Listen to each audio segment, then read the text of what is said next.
Evakuasi 2 orang jenazah yang meninggal di tempat ini, yang dibawa pohon dimasukkan ke dalam tenda saya waktu itu, karena tenda saya adalah tenda terdekat. Kejadian terulang kembali. Kejadian 2 tahun terulang kembali. Apa? Tenda. Tenda itu muncul lagi. Dan kebetulan di saat itu mata kita semua tertuju pada tenda itu. Entah apa yang dia pikirkan, entah apa yang mereka lakukan, si gaib ini bertiga itu melambaikan tangan. Astagfirullahaladzim. Ini kalau saya ceritanya sampai salah, habis saya.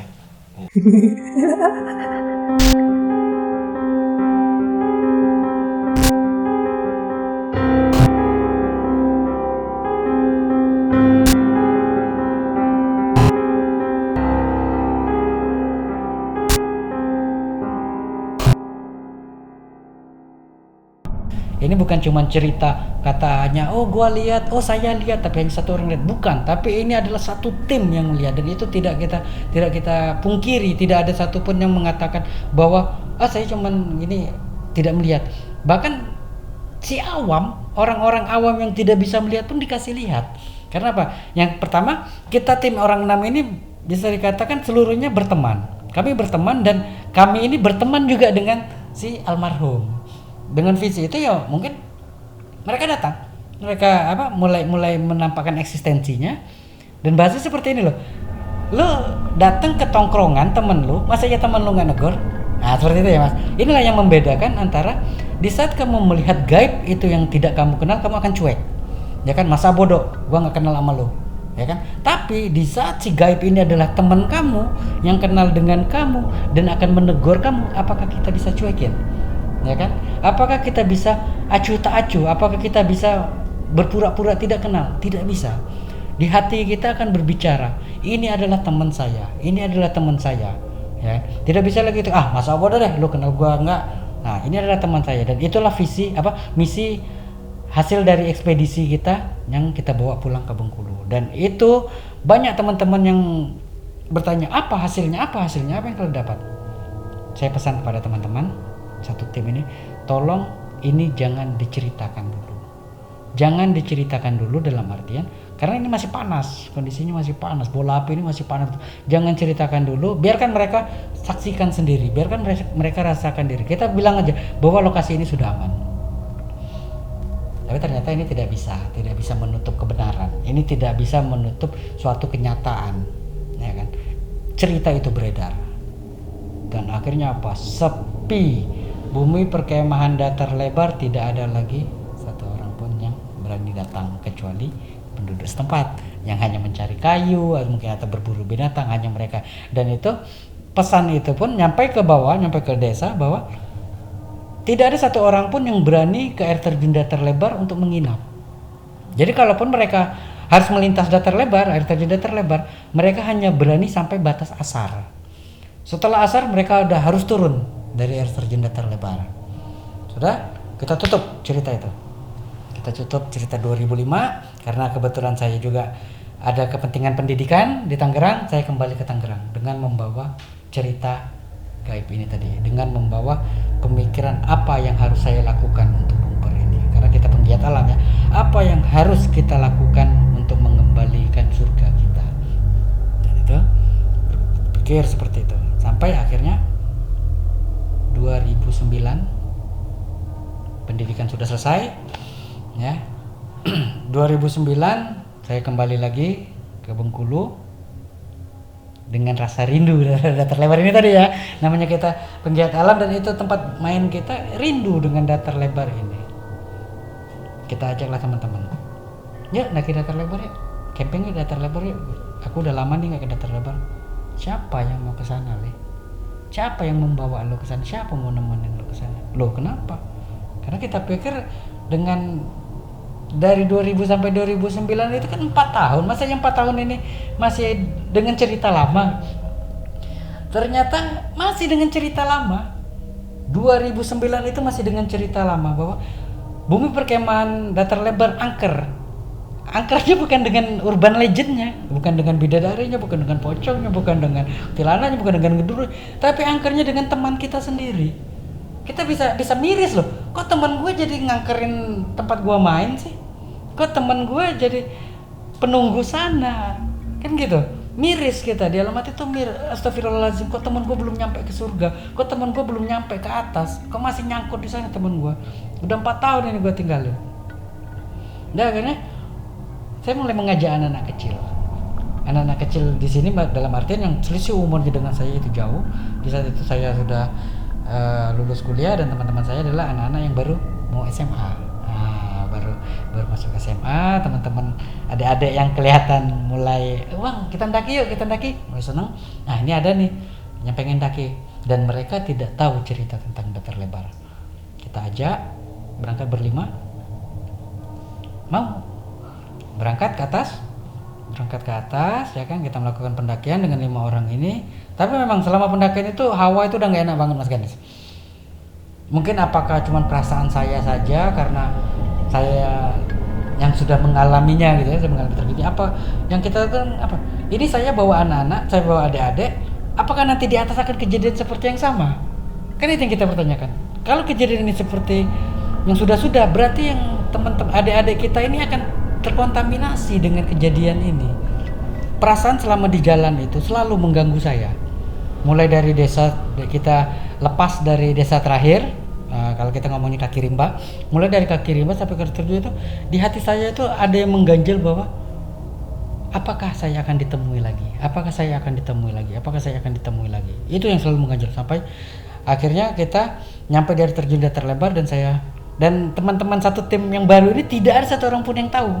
Kejadian itu tidak ada satu orang pun yang tahu sampai akhirnya di lokasi saya mendatangi di mana lokasi kejadian. Di situ juga kita mendirikan prasasti itu, dan itu saya masih ingat betul karena kita ikut mendirikan prestasi itu. Kita tahu betul titiknya di mana.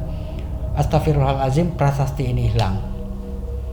Prasasti yang kita buat itu hilang, ya kan? Entah apakah ini kelakuan dari orang-orang yang berpikir ini harta karun, atau memang ini dimakan oleh alam, atau hilang secara gaib, kita tidak tahu.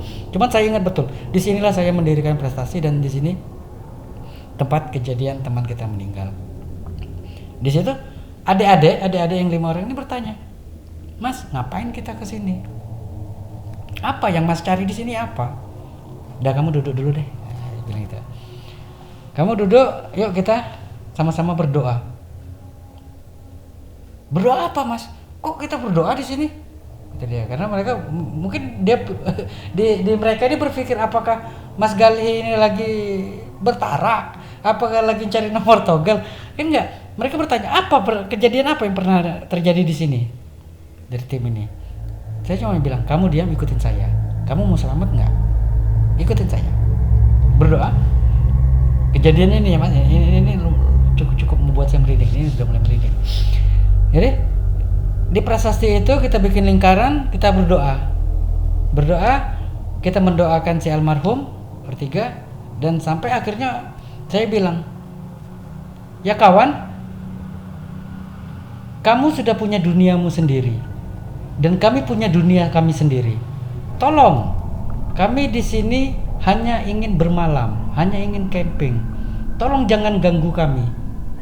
Ya Allah, lindungilah kami, berikan kami yang terbaik dan berikan teman kami yang terbaik." Saya tutup dengan amin.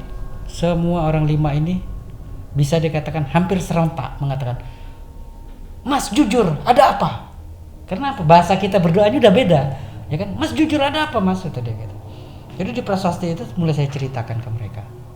Karena apa? Saya tidak mau teman-teman duduk dengan saya, tidur dengan saya, tapi masih ada satu hal yang tidak saya berikan ke mereka. Masih ada kejujuran yang harus saya simpan ke mereka. Akhirnya apa? Saya ceritakan kronologisnya seperti itu. Dengan kondisi saya bercerita itu masih di tengah-tengah prasasti itu, masih melingkari prasasti itu, agar tahu ini loh tempat kejadiannya dan ini loh keadaannya sekarang seperti ini, miris.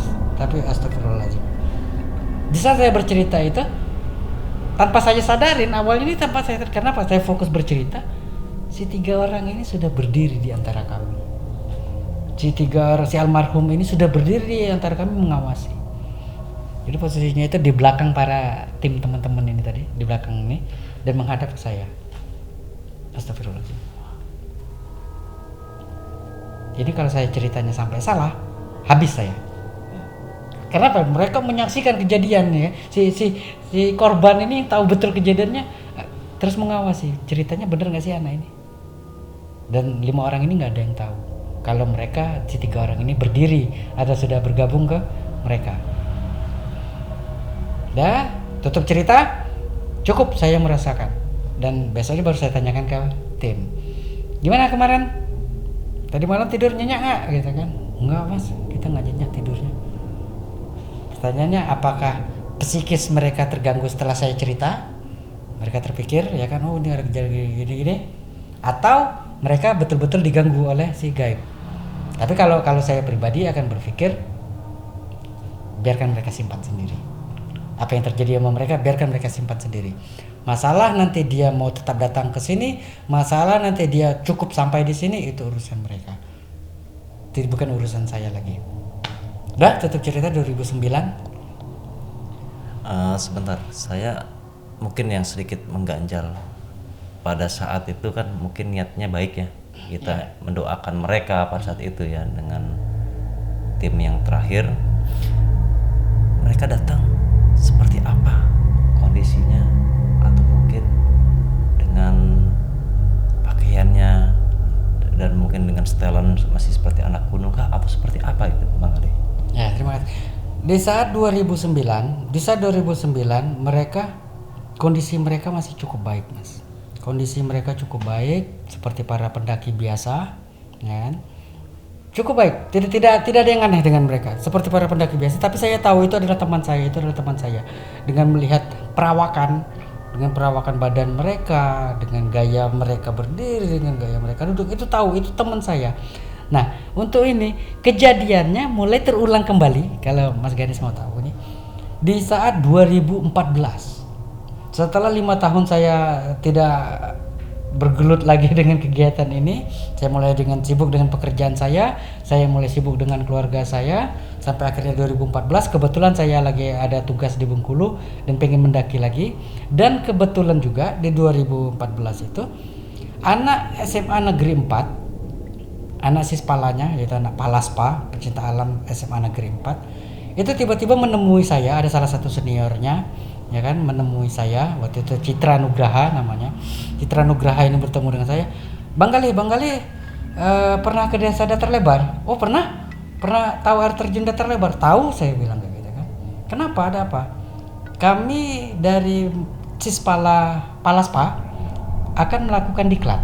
Waktu itu informasinya mereka pengen melakukan diklat untuk calon anggota baru, akan melakukan diklat. Kebetulan pengennya tuh di desa Datar Lebar itu, di air terjun Datar Lebar itu. Langsung saya tanya dong, kamu berapa orang? Untuk anggota barunya itu ada sekitar 16 orang, kalau nggak salah 16 orang. Ada 16 orang dan seniornya, alumninya itu ada sekitar 10 orang, ya panitianya itu.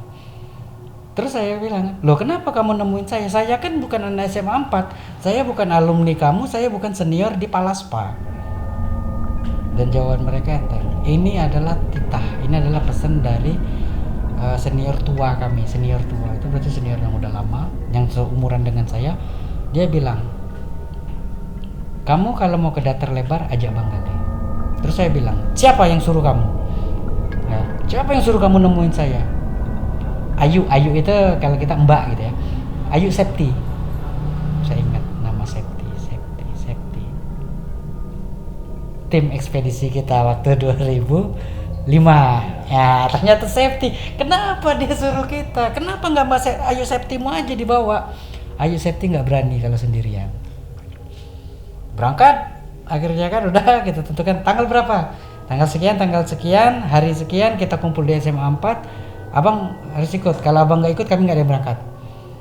Di sini mulai ada gejolak lagi di hati kita.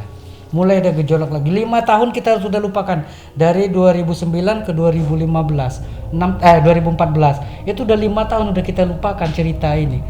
Tiba-tiba ada hadir lagi. Mulai timbul pertanyaan, apakah saya yang harus menyelesaikan ini? Apakah saya yang betul kondisi si teman kita ini, apakah dia rindu saya atau saya rindu dia, atau apa yang salah dengan saya? 5 tahun akhirnya apa? kebetulan ini tadi ketemu di sana, berangkat kita ngumpul di SMA 4, habis asar kita berangkat. Kebetulan waktu itu teman-teman udah punya booking mobil sendiri, mobil kendaraan sendiri, jadi kita perjalanan lebih cepat. Asar sebelum maghrib kita sudah sampai di desa. Sebelum maghrib kita sudah sampai di desa Datar Lebar. Mulai kita ikutin prosedur administrasinya, yang mulai bikin isi buku tamu, simaksi, ya kan, sampai akhirnya kita bertanya lagi ke kepala desa setempat, bagaimana keadaannya sini. Di sini mereka bercerita lagi, karena aku udah kenal ya sama kepala desa ini, udah akrab, udah sering datang, dan aku selalu menyapa mereka setiap sebelum berangkat. Kita pasti ngobrol dulu, berinteraksi dengan mereka. Kondisinya nggak ada yang berubah. Loh, nggak ada berubahnya ini gimana Pak? Ya kan? Kondisinya tetap seperti tahun 2002. Jadi tetap seperti tahun 2002, sepi, tidak ada pengunjung. Di situ ya kita miris. Kenapa seperti ini? Kenapa seperti ini? Apa penghasilan desamu? Ya kan? Jadi desa ini betul-betul dihantui oleh teman kita sendiri. Dan di hati terus bergejolak. Selama perjalanan itu bergejolak. Saya membawa 16 orang anggota baru cinta alam, 10 orang seniornya yang nggak tahu menahu tentang kejadian, dan 1 orang yang sudah tahu kejadian, si Aisepti ini tadi. Entah, nggak tahu kita tuh apa yang harus saya lakukan dengan rekan-rekan pecinta alam ini. Apakah harus saya suruh pulang lagi? Apakah ini tetap kita lanjutkan? Sampai akhirnya mulai kita briefing kan. Habis maghrib kita briefing sama teman-teman panitianya, teman-teman seniornya. Ini adik-adikmu ini bakal kita bawa ke lokasi kejadian, di mana kejadian itu adalah senior lu sendiri yang mati. Senior kalian yang mati di sini, yang meninggal di sini adalah senior kalian. Timbul gejolak baru. Itu tadi saya bilang, Mas, kalau si hantunya ini kita nggak kenal, kita masa bodoh, ya kan? Kalau hantunya ini atau si gaibnya ini hanya cerita, mereka masa bodoh. Tapi kan timbul gejolak di teman-teman. Hantu ini senior gua loh. Hantu ini senior gua. Dia, dan kita kan berpikir namanya senior pasti akan menegur si adik-adik juniornya. Di sini yang menjadi dilema berat. Lanjutkan tidak, apa kita pindah lokasi atau kita di sini saja. Dan akhirnya panitianya bicara, Bang, ini sudah berbicara masalah etika alam. Kita sudah berbicara tentang etika alam, di mana apapun yang terjadi di sana itu adalah takdir kita.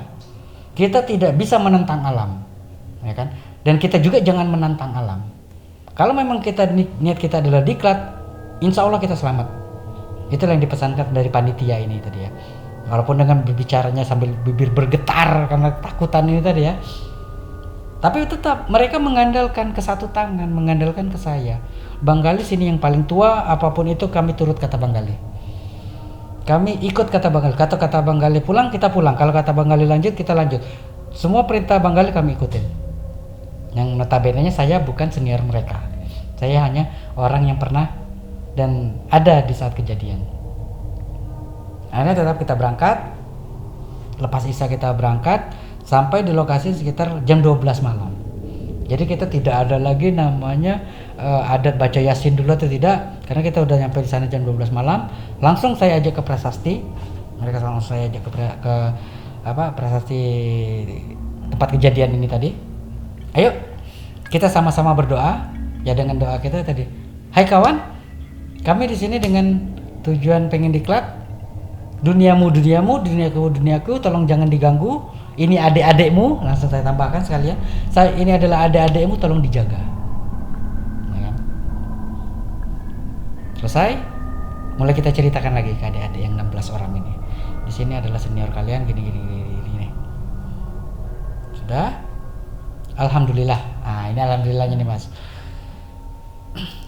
Adik-adik yang 16 orang tidak diganggu. Adik-adik yang 16 orang itu tidak satu orang pun yang melihat penampakan. Tapi siapa yang dilihat penampakan? 10 orang senior dengan 1 orang saya. 11 orang dikasih perwujudan, dikasih aktivitas, dikasih eksistensi gaib astral. Di saat ada sudah tidur sekitar jam 3 malam. Jam 3 malam sudah selesai pada makan, istirahat, ada pada tidur di tendanya masing-masing. Tinggal kami 10 orang setelah briefing, ya kan, briefing besok mau apa, acaranya, agendanya apa. Dan untuk mengantisipasi penampakan ini sengaja saya lokasikan bumper anak-anak itu kira-kira dari lokasi kejadian tuh turun sekitar 500 meter. Maksudnya biar si teman-teman ini tidak melihat apakah nanti tenda akan muncul lagi di lokasi, karena apa kejadian sudah kan tenda muncul di lokasi tuh. Itu kita buat agar adik-adik ini tidak melihat kemunculan tenda lagi. Itu yang saya pikirkan waktu itu. Akhirnya kita turun sekitar 500 meter, yaitu posisinya ada di bak kontrol sungai waktu itu. Di situ briefing selesai, ada adik tidur, kita ngobrol ringan, diskusi ringan. Jadi si seniornya ini ada yang bentang alam, ada yang sudah mulai tertidur istirahat dengan menatap bintang, menatap langit bentang alam ini dengan menikmati dinginnya air terjun, ya kan, dinginnya suasana sungai dan suara-suara alam yang memang penuh misteri, dan tidak ada satu instrumen pun terindah selain instrumen alam. Gitu. Tapi akhirnya saya mulai merasakan kehadiran, dan teman-teman juga bertanya, Bang Gali ngerasa ada yang mantau nggak? Mantau gimana ya? Nah, ini udah mantau nih dia nih, udah ngerasa nih. Udah mulai merinding kita. Bang Gali ada yang ngerasa ngemantau kita nggak dari tadi? Iya, saya tahu. Kita dipantau, kita diawasi. Nah, ini ngawasin merinding. Nih, seniormu mulai ngawasin nih. Tapi radiusnya kita masih jauh nih. Nggak langsung hadir gitu nggak. Kita duduk. Ternyata teman-teman yang masih bangun ini ada sekitar 5 orang. Dia ngomong, Bang, aku dari tadi tuh ngerasa kayak diliatin deh. Tapi nggak tahu siapa yang ngeliatin aku. Aku ngerasa kayak diawasin deh, tapi nggak tahu siapa yang ngawasin aku. Ya kan, kita posisi betul lingkaran. Tapi akhirnya pas di depan mata saya itu sekitar jarak 50 meter, itu ada 3 orang. 3 orang berdiri. 3 orang berdiri di seberang sungai. Kebetulan waktu itu kita di posisi seberang sungai dan dia ada di seberang sungai. Di sini pembatas kita itu hanya bak kontrol itu tadi. Dan kita duduk di bak kontrol itu. Di seberang itu ada 3 orang, sayup-sayup terlihat ya, samar-samar terlihat. 3 orang ini, astagfirullahaladzim, kenapa kamu datang lagi? Saya udah pamit sama kamu. Ini adik-adik kamu. Kenapa kamu datang lagi? Gitu kan. Dan mereka ini nggak ada yang tahu nih, orang 5 ini nggak tahu nih udah datang di 3 orang ini. Cuman bilang kayak gitu, Bang, kita diawasin, kita dipantau nih, ada yang ngawasin kita. Tapi mereka nggak berani bilang siapa. Dan apakah mungkin mereka sudah melihat? Aku nggak tahu ya, itu cerita mereka. Itu udah diawasin nih kata dia gitu kan. Ya, aku bilang, udahlah, nggak apa-apa, walaupun ada yang ngawasin, ada yang ngawasinmu pun ini seniormu. Kita coba menenangkan adanya. Nah, ternyata astagfirullahaladzim. Kita duduk, tiba-tiba nih yang 3 orang ini kita lihat tadi hilang. Di mana mereka? Di sela-sela kita. Jadi misalnya kita berempat ini di sini 1 orang, sini 1 orang, sini 1 orang. Bertiga duduk di situ. Astagfirullahaladzim. Jadi sampai kita ngobrol tuh cuma nunduk. Nunduk kenapa? Lihat ke kanan teman kita, lihat ke kiri teman kita, lihat ke depan teman kita. Ini semua gaib. Bukan kasar, ini gaib. Melihat mereka bertiga ini gaib. Dan di saat ini, karena tadi ini adalah adik-adik mereka, ini yang sedang ada di situ adalah adik-adik mereka dari SMA negeri. Ternyata si teman-teman kita gaib ini pengen betul menyapa dan pengen memperlihatkan, ini loh kebodohan kami dulu, ini loh kesalahan kami dulu di alam, dengan memberikan apa? Memberikan bukti, memberikan petunjuk apa yang kita lihat. Yang sebelah saya kondisi betul seperti kejadian dia meninggal. Badan putus, ini hilang. Ini sudah hilang karena cuma badan di atas kan, yang perutnya hilang tadi nih Mas. Ya, tulang rusuknya itu sudah hilang. Dalamannya sudah nggak ada. Dan di sini putus. Itu yang 1 orang sebelah kiri saya. Yang sebelah kanan saya siapa? Orang yang mukanya hilang sebelah. Wujud di situ. Muka hilang sebelah, mata sudah nggak ada, pecah ini kepala ini. Ada di sebelah saya. Dan yang di depan saya adalah orang yang masih badan kondisi utuh, yang mati di pelukan temannya sendiri tadi. Di sini akhirnya saya bilang ke teman-teman, tolong kalian semua jangan ada yang lari. Saya bilang, ini saya akan cerita ke kalian ya, karena dari tadi kalian berteriak, kalian selalu bilang kita diawasin, kita dipantau. Tolong semuanya jangan ada yang lari, jangan ada yang gerak tambahan. Aku bilang, kita sedang kedatangan tamu. Aku bilang, kalian sedang kedatangan tamu dan inilah senior kalian. Tolong etika kalian sebagai junior, tegur, ya kan? Sapalah senior kalian. Entah gimana tiba-tiba semua teriak. Entahkah ini cuman luapan emosi mereka ataukah betul mereka melihat, mereka berteriak, bang, bang, bang, gitu. Dan ternyata mereka melihat seniornya. Inilah kejadian, inilah kesalahan kita di saat kita menentang alam, inilah kesalahan kita di saat kita mulai ego, mulai merasa hebat di alam. Inilah kejadiannya. Dan inilah yang diajarkan si teman kita yang 3 orang gaib ini untuk memberitahu ke adik-adiknya, kalau kamu betul-betul ada pecinta alam, ikutin alamnya. Jangan kamu merasa hebat, jangan kamu merasa gagah untuk melawan apa yang ada di alam, ya kan?